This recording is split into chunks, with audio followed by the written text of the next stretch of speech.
Hey everybody, welcome to In the Newsroom. I'm Managing Editor Matt Lindberg. I am here with new City Councilor Barbara Bynum. Barbara, thanks for joining us. I know we kind of put you on the spot with this. Thanks for having me.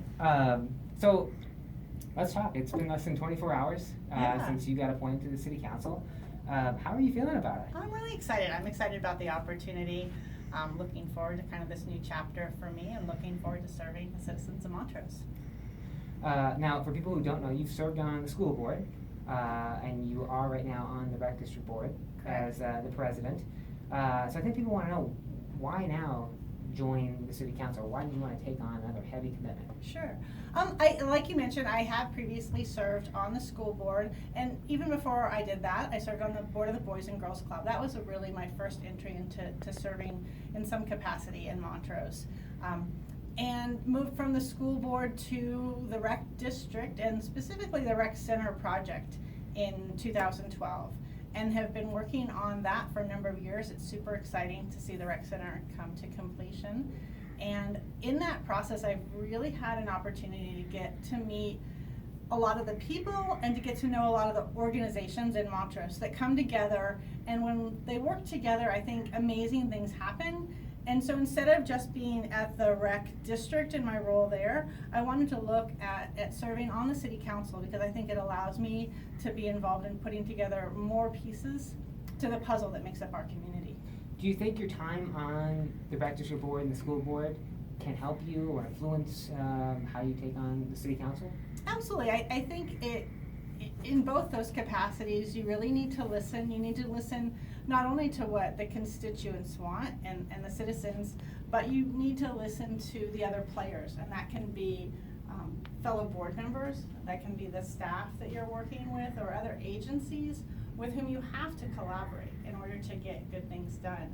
And so I think that the years I've done it for now, almost 9 years of serving between the school district and the rec district, those experiences definitely have given me the background, the skills, and the experience to tackle city council.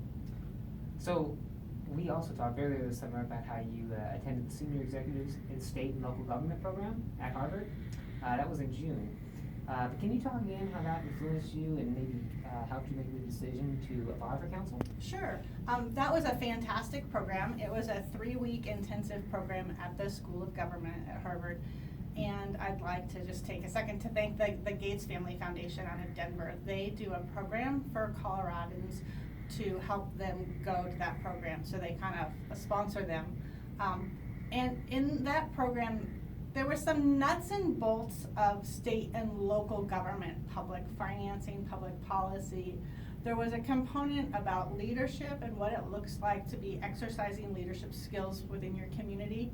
But then there was a lot of opportunity to do some self-reflection and talk about, with peers across the country, why all of us who are there care deeply about state and local government and the issues. So it was a mixture of people who had been elected to positions, or who were city managers, county managers, fire chiefs, police chiefs.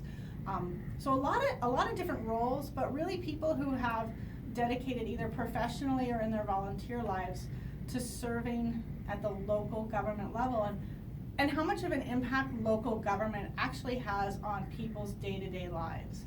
And you know, we hear a lot of noise coming out of Washington, and that can be frustrating, but really the day-to-day of our lives, you want a street infrastructure that can get you where you want to be going, and you want your trash picked up on time, and you want a city government that's really responsive and really trying to meet your needs. And I really saw and was inspired really by my classmates and by the professors at that program, that state and local, or I should say in this case really local government, can have a huge impact on people's lives. And you could say you attended Harvard. Yeah, right? That's always fun. I have a t-shirt and a mug to prove it, so. That's awesome. Yeah, you should have that right here. I would have worn it if I'd known. So you obviously, we talked about the rec, and you previously said that if you got on the city council, you would feel compelled to step down from your role as the president of the board of directors. Is that something that you've done already or still considering doing? Yeah, no, like you said at the beginning, I have only been now on city council less than 24 hours.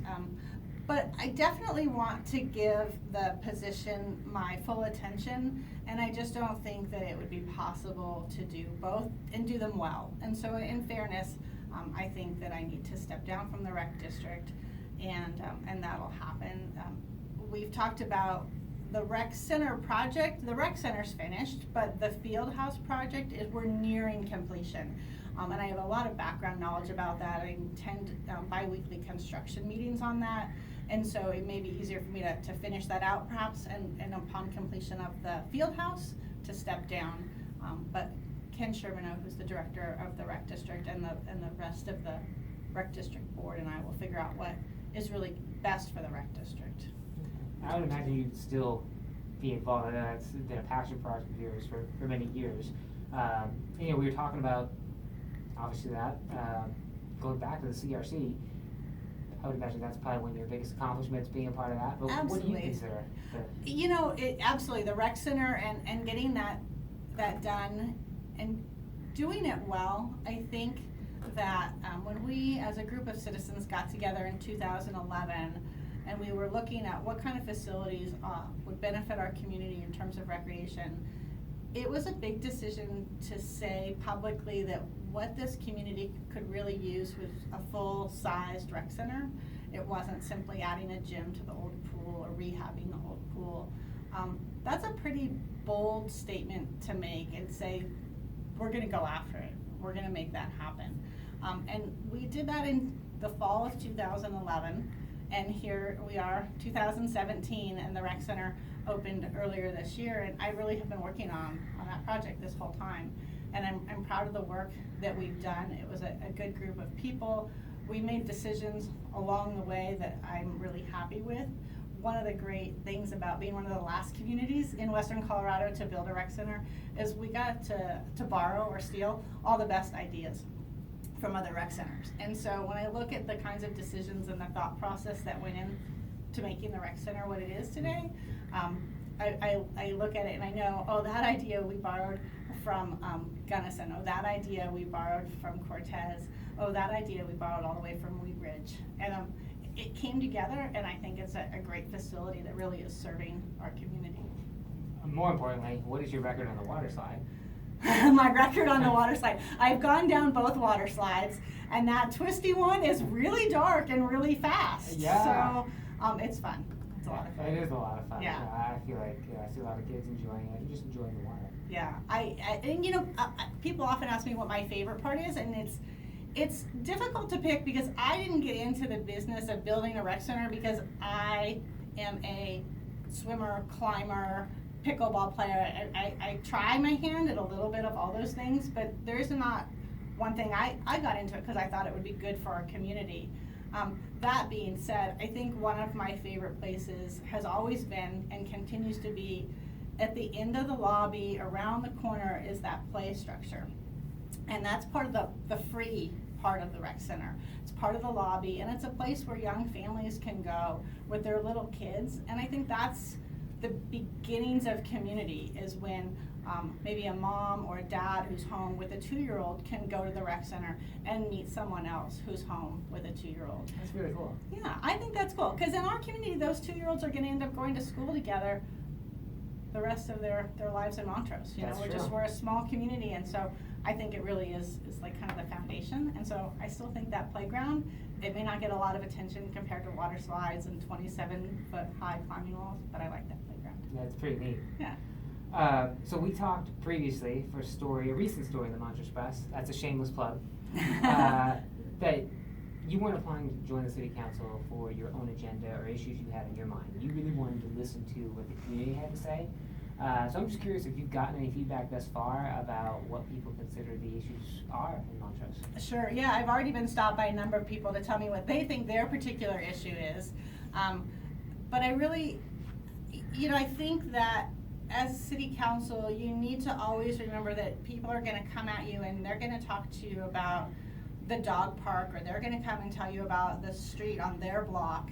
But your job is to take all that information in from this kind of a level and look and figure out what you can do to help make good decisions on behalf of everyone within that community. I think our streets are an important issue, keeping them so they move people through town quickly and efficiently and keep them in good repair. I think the economic development that the city has been involved in, partnering with other agencies, like partnering with the proximity space to bring in that young entrepreneurial workforce. The project that they're working on with Mayfly with the Colorado Outdoors, that's really exciting. And I think that it will continue housing. I think housing and affordable housing across Colorado is an issue. I don't think it's an issue that this city can solve on their own, but it's part of putting together a dialogue with the different organizations and the public-private partnerships and facilitating and talking about solutions across our, oh, see, we're done. The lights went off. We're done. Go. So your seat will be up in April. I think first question is, are you planning on running in the spring? And what do you hope to have accomplished by next April? So yeah, I will be running again next April. That's how it works when you have a vacancy position like this. The city council appoints, but it's just an appointment until the next election. So that means that it is just until next spring, and I will run to retain the at-large seat on city council. Between now and then, it's not that many months. I think it's about 8 months between now and then. I hope to have people say that I have done a good job listening and that I have carefully listened to if there's different sides of an issue, that I have listened to both sides and that I've tried my best to make a decision that is good for our community.